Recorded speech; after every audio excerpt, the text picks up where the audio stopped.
안녕하세요. H채널의 한창훈입니다. 반갑습니다. 2019년 5월 14일 비트코인 및 암호화폐 Q&A를 시작하도록 하겠습니다. 먼저 댓글로 좋은 의견과 질문, 정보 공유해 주신 분들에게 감사 말씀드리고, 오늘 순서는 일단 미중 무역전쟁에 관련된 기사와 그 다음에 지금 위안화 환율과 그 다음에 이제 원달러 환율을 이제 비교해 달라고 구독자분께서 요청을 하셔서, 어차피 제가 어제 환율 차트를 한번 이제 보겠다라고 말씀드려서 그 환율 차트를 이제 보고 그 다음에 댓글로 들어가도록 하겠습니다. 먼저 미중 무역 전쟁, 중국 승산 있다, 세 가지 비장의 히든 카드, 이렇게 이제 기사가 나왔고요. 일단 이 기사 내용을 한번 보겠습니다. 이제 미국 무역 전쟁에서 이제 중국이 승산이 있다라고 이제 이야기를 한 사람은 당연히 중국 사람이겠죠. 중국의 학자가 중국이 무역 전쟁에서 이길 수 있는 방안을 제시해 관심을 끌고 있다. 이제 세 가지를 얘기했습니다. 그리고 미국이 일단은 중국이 맞불 작전을 놨어요. 2천억 달러 중국산 제품의 관세율을 기존 10%에서 25% 미국이 이제 인상을 하자 그에 이제 상응하는 보복 조치를 내놓겠다라고 경고를 했습니다. 그래서 그에 맞서서 중국도 우리도 그러면 관세를 인상하겠다라고 얘기를 했는데, 이 부분에서 관세 인상 부분에서 필수 품목은 관세 인상을 좀 낮추고, 어떻게 보면 이제 필수 품목이 아닌 부분에 대해서 관세를 인상하는 걸로 약간의 그 중국 그 내부의 어떤 보여주기 위한 저는 이제 보여주기 위한 약간 쇼에 가깝다 이렇게 생각을 합니다. 여기서 세 가지 이 진창롱 인민대 교수가 이야기한 이 세 가지 카드가 뭐냐라고 보면, 첫 번째로 세계 최대 규모의 소비자를 지닌 시장을 무기로 미국 업체에 압박을 가하는 방식이다. 미국 기업들은 일찌감치 중국 시장에 진출해 막대한 매출을 기록하고 있다. 지난 2018년 한 해 동안 미국 업체들은 중국에서 3,800억 달러의 수입을 올렸고, 미국 내 중국 회사들의 매출 규모의 약 20배가 넘는 규모다. 이렇게 되어 있습니다. 일단 중국이 어떤 그 시장 자체가 큰데 이 부분에서 압박을 미국에 줄 수 있다, 이렇게 얘기를 했어요. 예, 그리고 첫 번째가 그거고요. 두 번째가 중국 히토류에 미국 수출을 금지하는 방식이다. 히토류는 하이테크 산업 전반에 필수적으로 쓰이는 전략 물자이고, 히토류는 하이브리드 차량부터 뭐 풍력 발전, 터빈, 군사 장비 생산에 활용이 된다. 그리고 이제 중국이 이거 95% 전체 차지한다, 이렇게 얘기했습니다. 세 번째, 중국의 막대한 미국 국채 보유 규모도 미국을 위협하는 효과적인 보복 수단으로 거론이 된다. 중국은 세계 최대 미국 채권 보유 국가인데, 그런 미국 채권에 대해서 만약에 그 중국이 이 채권을 매도하기 시작한다라고 하면 미국이 이제 피해를 볼 수밖에 없다, 이렇게 이제 얘기를 했어요.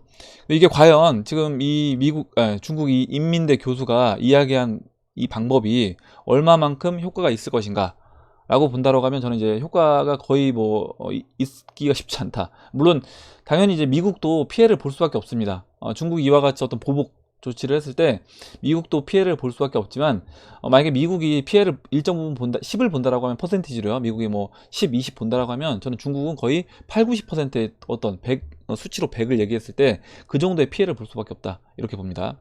왜 그러냐면 제가 이제 위안화 차트를 이제 보여드리려고 하는데, 지금 중국이 이제 보복을 하겠다라고 얘기를 하는 순간 어떻게 보면 이제 환율이 움직이기 시작했어요. 그래서 위안화 차트가 지금 위안화가 약세로 움직이기 시작했습니다. 그래서 거의 장중에 6.9위안까지, 달러당 6.9위안까지 올라왔습니다. 이 단기간에 이렇게 올라왔는데, 이 올라온 이런 모습을 본다라고 하면 이제 7위안을 넘어서는 게 어떻게 보면 저는 수순일 거다. 여기서 물론 7위안 근처에서 또 한 번 약간 이제 어떻게 보면 저항으로 작용이 될 수 있습니다. 물론 저항으로 작용이 될 수 있지만 그 저항이 오래 가진 않을 거라고 보고 있어요. 그 저항이 잠깐만요. 좀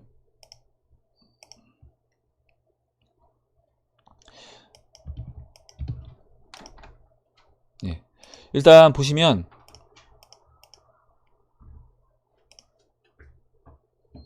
이렇게 차트를 이제 그려보면요. 지금 이 차트를 추세선을 돌파를 한 이후에 이렇게 눌림목을 줬다라고 말씀드렸고, 눌림목을 준 이후에 이제 반등이 나오는데, 지금 이게 주봉 차트인데요. 주봉 차트인데 보시는 것처럼 지금 2주에 벌써 이렇게 급격하게 올라왔습니다.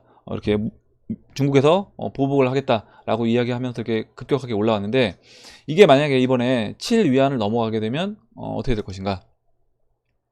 7위안을 넘어가게 되면 저는 그때는 중국 입장에서, 아까 뭐 중국이 그 세 번째가 그거였잖아요. 중국이 미국의 국채, 갖고 있는 미국 국채를 매도하겠다라고 했는데, 중국은 오히려 지금 달러를 확보해야 되는 그런 상황이 됐습니다. 달러를 확보해야 되고, 달러가 어떻게 보면 이제 중국 내에 부족할 수밖에 없는 상황이 됐는데, 거기에서 이 미국 국채를 매도한다. 이거는 이제 어떻게 보면 자살행위가 될 수 있어요. 제가 봤을 때는. 자살행위가 될 수 있고, 지금 어떻게 보면 오히려 국채를 더 확보를 해야 되는 그런 상황인데, 그리고 만약에 국채를 매도함으로써 중국이 어떻게 보면 가장 많은 미국 국채를 보유하고 있는 나라인데 국채 가격이 떨어진다라고 하면 그걸로 인해서 당장 또 피해를 보는 것도 중국이 될 수 있는 겁니다. 물론 이제 미국도 당장 피해를 보겠지만, 저는 이제 그걸로 인해서 그 이후의 피해는 중국이 훨씬 크게 볼 거다. 그리고 아까 이제 두 번째로 뭐 히토류를 무기화하겠다라고 했는데, 히토류를 무기화한다라고 하면 미국은 뭘 무기화하겠어요? 당연히 어떤 뭐 돼지의 어떤 사료라든가 아니면 뭐 원유를 이제 무기화할 겁니다. 근데 뭐 히토류와 돼지 어떤 우리가 먹고 사는 이런 문제, 그리고 원유, 에너지를 이제 무기화, 이걸 비교해 본다라고 하면 당장에 어떤 게 더 큰 것인가? 사람이 일단 의식주 이게 해결이 안 되면 저는 굉장히 힘들다. 그래서 돼지고기 사료값이 올라가서 돼지고기 값이 폭등하게 된다라고 하면 저는 이제 중국은 이 인플레이션으로 인해서 굉장히 어려움을 겪을 수밖에 없다라고 봅니다. 예, 일단 그리고 예, 잠시만요. 전화가 와서.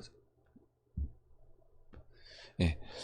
그리고 지금 그리고 이제 에너지 관련돼서 지금 미국이 계속 원유 생산량을 최대치로 이제 끌어올리고 있습니다. 끌어올리고 있고, 여기서 이제 지금 만약에 중국이 히토류를 무기화하겠다라고 하면 저는 이제 그때는 이란과 베네수엘라를 틀어 막아놓은 상태에서 원유 가격을 이제 급속도로 올릴 거라고 봐요. 급속도로 올릴 것이고, 원유 가격 올라가는 거 플러스 달러 가격 올라가는 거 된다라고 하면 아마 중국은 원유를 이제 수입하는 부분에서 굉장히 어려움을 또 겪어서 인플레이션이 치달으면서 거의 이제 중국도 그때는 이제 지금 이란과 터키가 겪고 있는 그런 수순으로 진행이 될 것이다, 이렇게 봅니다. 그러면 당연히 중국 정권이 그 부분을 저는 감당할 수 있을 것인가, 감당하기가 쉽지 않을 거라고 봐요. 이렇게 이제 설명을 드리고, 일단 원달러 차트도 잠깐 볼게요. 원달러 차트. 원달러 차트도 마찬가지입니다. 원달러 차트. 지금 원달러 차트도 오늘은 뭐 크게 변동사항은 보이지 않았는데, 오늘 거의 1200원 찍으려고 했었죠. 1200원까지 터치는 안 했던 것 같은데, 뭐 1190원 정도까지 올라갔던 걸로 이제 봤습니다. 지금 여기 차트가 열리지가 않아서,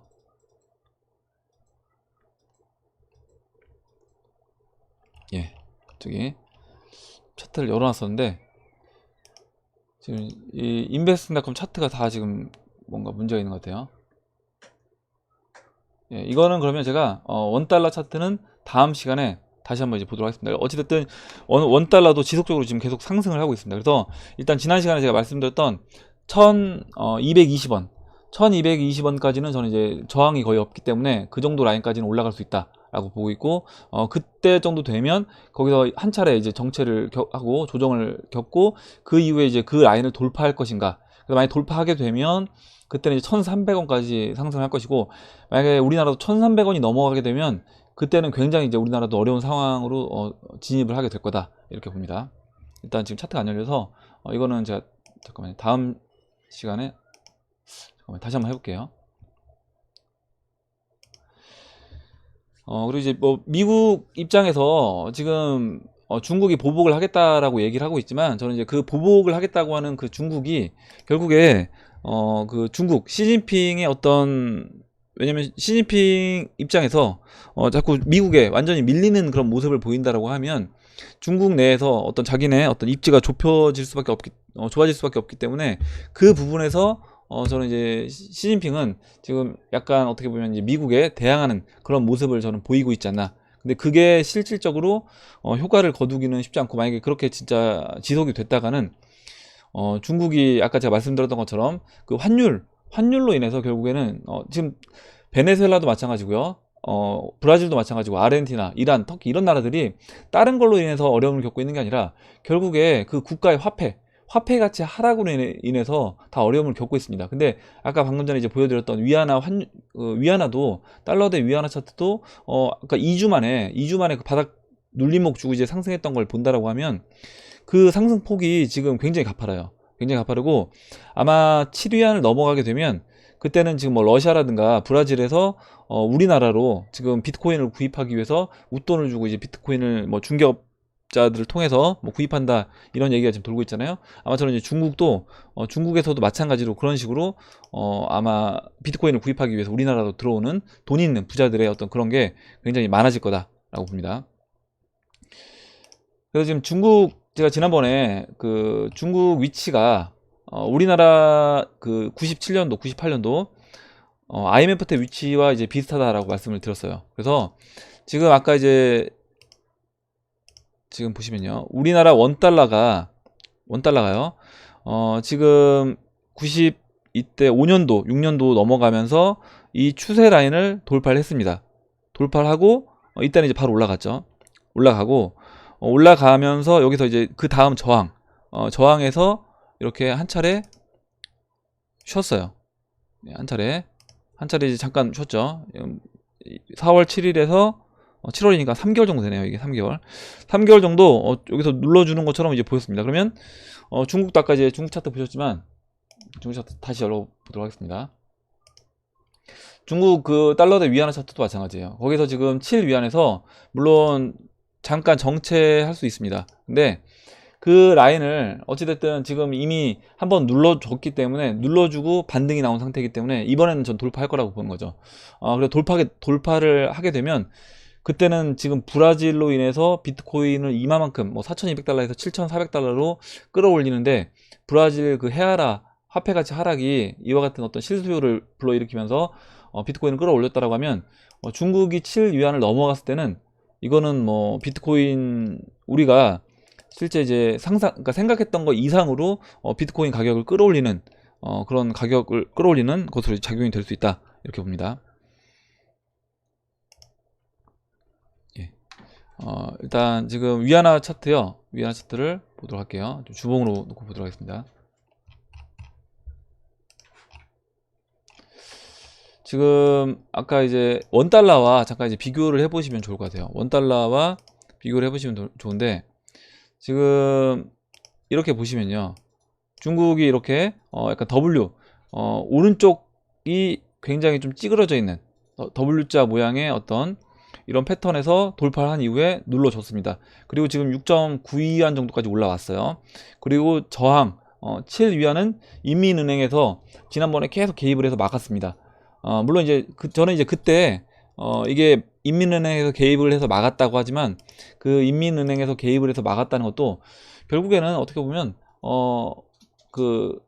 이 조정받을 구간, 이 눌림목을 줄 구간이었기 때문에 여기서 인민은행이 개입을 했을 때 어떻게 보면 좀 봐주지 않았나, 금융세력 입장에서 위안화가 약간 강세로 가게끔 달러 약세로 약간 밀려주는 것처럼 이제 그런 모습을 보이지 않았나, 이렇게 생각을 합니다. 그래서 지금 이제 이 미중 무역 경쟁 끌고 오는 것과 타이밍을 맞춰서 지금 이번에 저는 이 7 위안에서 아까 우리 원달러 차트에서요, 여기에서 지금 이렇게 어떻게 보면 한 3달 정도 정체하고 돌파했던 것처럼 그런 모습을 보일 수 있다. 그리고 지금 보시면 이 W 모양이요, 오른쪽이 이제 찌그러져 있는 W 모양이라고 하면 여기를 지금 넘어갔고, 여기서 이제 눌러주고 중국은 눌러주고 지금 이제 올라오고 있는 그런 상태인 겁니다. 그래서 물론 이제 원달러는 눌러주지 않았어요. 눌러주지 않고 여기서 바로 올라가서 지난 전 고점까지 이제 상승해주고, 전 고점에서 한 차례 눌러주고 그다음에 바로 슈팅 나왔습니다.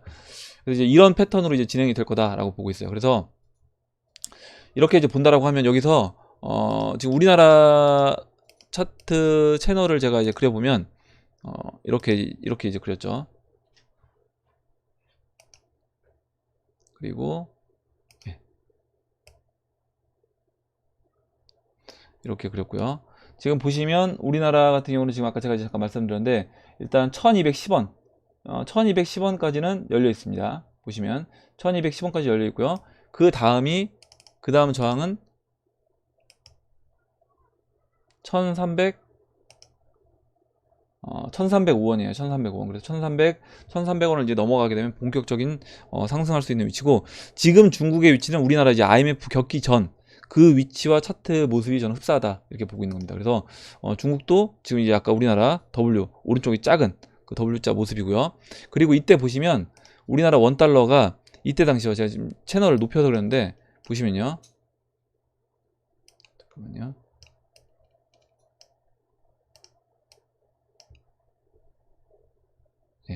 이 채널을 지금 보세요. 이렇게 낮춰 본다라고 하면 지금 이때 IMF 때 이 채널의 상단부를 그냥 돌파해서 다음 채널로 넘어갑니다. 이때요.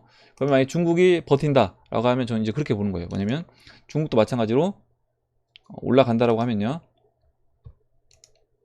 예. 여기서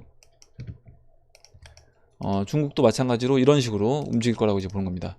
우리나라처럼 이렇게 지금 이 박스, 이 채널 안에서 움직이는 것처럼 이제 보이죠. 그리고 7 위안을 넘어가게 되면 그때는 우리나라 원달러에서 이 채널을 돌파해서 슈팅이 나왔던 것처럼 저는 중국도 슈팅이 나오면서 아마 우리나라가 이제 IMF 때 겪었던 그런 수순으로 진행이 될 거다. 무슨 얘기냐? 우리나라 이제 IMF 때 당연히 주식시장 붕괴가 됐죠. 왜냐면 외국인 자본들 빠져나가고요. 마찬가지로 부동산 시장도 붕괴가 됐습니다. 그럼 당연히 지금 중국 부동산 거품도 낄 대로 낄 만큼 껴있죠. 그런 상태에서 중국 부동산 시장도 붕괴될 것이고 주식시장도 당연히 붕괴될 것입니다. 거기에 더불어서 중국 금리는 치솟을 것이고 이제 인플레이션이 굉장히 심한 상태로 진행이 될 거예요. 만약에 그 상태에서 아까 중국 뭐 인민은행이 아니죠. 인민대학교나 인민대 거기 교수가 얘기했던 그런 방향대로 뭐 히토리 무기화 한다라고 하면 그 부분에서 오히려 저는 역풍을 맞아서 에너지라든가 원유라든가 어떻게 보면 이제 그 돼지의 사료 부분에서 미국이 그걸 이제 무기화해서 오히려 중국을 더 힘들게 만들 것이다 이렇게 봅니다. 이렇게 일단 설명드리고 예 댓글로 들어가도록 할게요.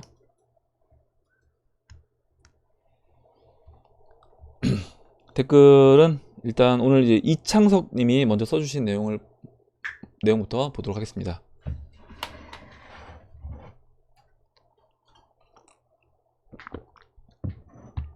그리고 베티선 님이 제가 이렇게 컴퓨터가 창이 이제 늦게 열리잖아요. 지금 이 부분에 대해서 조언을 해주셨어요. 그래서 제가 조언을 해줬는데 아직 그거를 적용을 안 해보고 일단 했더니 또 지금도 똑같이 이제 컴퓨터 좀 느린데 한번 그 베티서님이 알려주신 내용을 가지고 한번 해보도록 하겠습니다.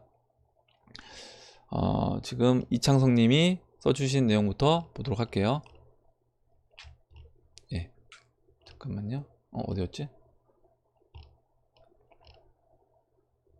예, 이창성님이 써주신 내용을 보도록 하겠습니다. 예, 여기 있네요. 일단 이창성님이 써주신 내용은 그 지금 제가 브라질 관련돼서 질문이 많았다라고 해서 엊그저께 이제 설명드렸던 것 같은데 어제였나요?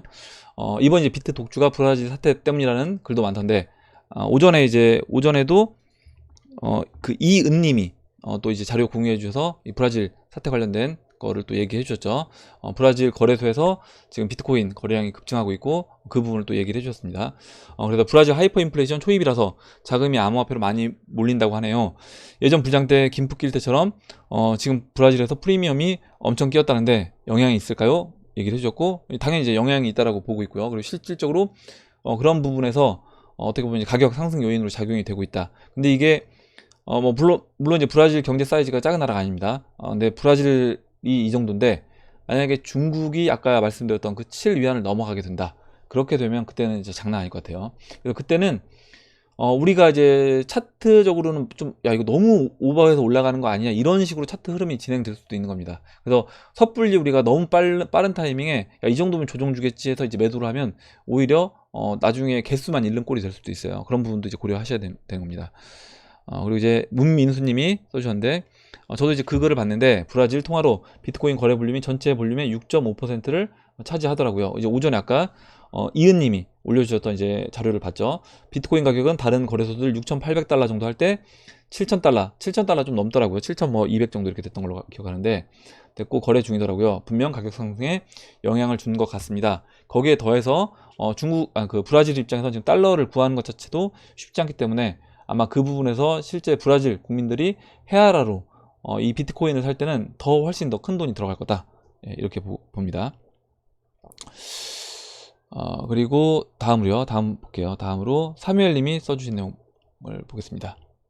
그리고 제가 컨디션이 좀 안 좋아 보였나봐요. 어제 하고 물론 어제 그래서 컨디션이 좀 안 좋아서 목 상태가 안 좋아서 제가 좀 큰 목소리로 얘기를 안 했더니 아마 여러분들이 느끼기에 뭐 굉장히 이제 아픈 사람처럼 이제 보였나 봐요. 그래서 많이 걱정을 해주신 덕분에 지금은 이제 컨디션 좋습니다. 괜찮으니까 너무 이제 걱정 안 해주셔도 될 것 같아요. 다음으로 311님이 글을 써주셨는데 광고를 끝까지 보기 위해서 마음이 급해 이제 광고 보기를 넘길 때가 많은데, 일단은 한번 그렇게 보시고 다음번 볼 때는 그냥 무음으로 재생을 시키시는데요. 근데 이 글 밑에 이제 문민수님하고 오연님이 써주신 내용이 웃겨서 제가 이제 이 글을 읽었거든요. 문민수님이 전 설거지하면서 자주 듣는 편인데 가끔 15에서 20분 이상 되는 게임 광고들도 다 보게 되더라고요. 근데 그 이유가 고무장갑 빼기가 귀찮아서. 근데 제가 이게 왜 이게 되냐면 제가 너무 공감이 되는 거예요. 저도 이제 설거지하면서 가끔 옆에다 놓고 이제 듣거든요. 유튜브 듣는데 이제 광고가 나오잖아요. 근데 이 설거지 고무장갑 빼기가 귀찮아서 저도 그냥 듣는 경우가 있는데, 그 오버랩 되면서 저도 굉장히 웃었습니다. 그래서 오연님도 그런 경험을 해보셨나봐요. 그래서 고무장갑 빼기가 귀찮아서 해서 많이 웃으셨다고 이렇게 얘기를 해주셨습니다. 그래서 아마 이런 경험 하신 분들이 굉장히 많을 것 같아요. 다음으로 이창성님이 또 써주신 내용을 보도록 하겠습니다. 어제 방송 보고 궁금한 점이 생겨서 문의드려요. 8,400달러까지 우상향 전망하셨는데 16일 ETF 미승이 나면 조정 세게 줄 것 같은데 별 영향 없을까요? 개인적으로 1-1 시나리오면 5월 ETF 승인, 그리고 이제 6월 G20에서 규제 마련, 7월 벡트, SBI, VC 등 대형 거래소 오픈, 이렇게 이어져 갔으면 이제 불량 갔으면 하는데, 1-2 시나리오면 근데 저는 이제 이미 이제 1-1로 저는 이제 확정을 진 겁니다. 그래서 1-2 안으로 되려면 지난번 그 50주 이평선, 50주 이평선에서 맞고 떨어졌어야 되는데 50주 이평선을 이제 돌파를 했잖아요. 그리고 50주 이평, 제가 그때 1-1안 기준으로 세우는 게 50주 이평선에 주봉상 안착을 하면 제가 이제 1-1안으로 진행이 된다라고 말씀드렸고, 지금은 이제 1-1안으로 저는 이제 가고 있다라고 봅니다. 그럼 이제 벡트 거래소는 7월 달에 테스트 오픈한다라고 했으니까 ETF는 만약에 이번에 승인이 안 된다고 하더라도 저는 그럼 7월 달에 벡트 거래소 테스트 오픈하고 그 이후에라도 저는 바로 ETF 승인이 될 거다 이렇게 봅니다. 그래서 물론 5월 달 5월 15일에 어떻게 보면 ETF 승인이 될지 안 될지 모르겠지만 이거는 뭐 내일 안 되면 분명히 이제 시장에 어느 정도 영향을 줄 수는 있어요. 줄 수는 있는데 뭐 되든 안 된다고 하더라도 어차피 저는 이제 이건 시간이 문제지 7월 달로 이제 미뤄지는 것뿐이지 진행이 될 수밖에 없는 거다. 그렇다라고 하면 호재들이 계속 대기하고 있는 그런 상태다. 아까 이제 방금 전에 말씀드렸던 중국 환율이라든가 뭐 중국 환율뿐만 아니라 여러 나라들이 지금 환율로 인해서 어려움을 겪고 있기 때문에 브라질과 같은 그런 현상을 앞으로 이제 전 세계적으로 저는 보일 것이다 라고 생각을 합니다. 다음으로 문민수님이 써주신 내용을 볼게요. 비트 전환 타이밍이, 알트에서 이제 비트코인으로 전환한 타이밍이 비트 도미넌스가 50% 이하 영역에서 알트 시총이 비트 시총보다 커졌을 때 보시는 것 같은데, 그게 정답은 맞습니다만, 알트 시총이 비트 시총을 넘어서며 비트 도미넌스가 50% 미만으로 빠지는 영역이 거의 불장 마지막 슈팅 직전 근처를 가거나 비트가 채널 상단을 찍고 알트 슈팅이 나올 때쯤이 되어야 가능할 것 같네요. 얘기해 주셨는데 2017년도 5월 달에 보시면 그렇지 않았어요. 2017년도 그 5월 달에 알트코인들 상승했을 때를 이제 보신다라고 하면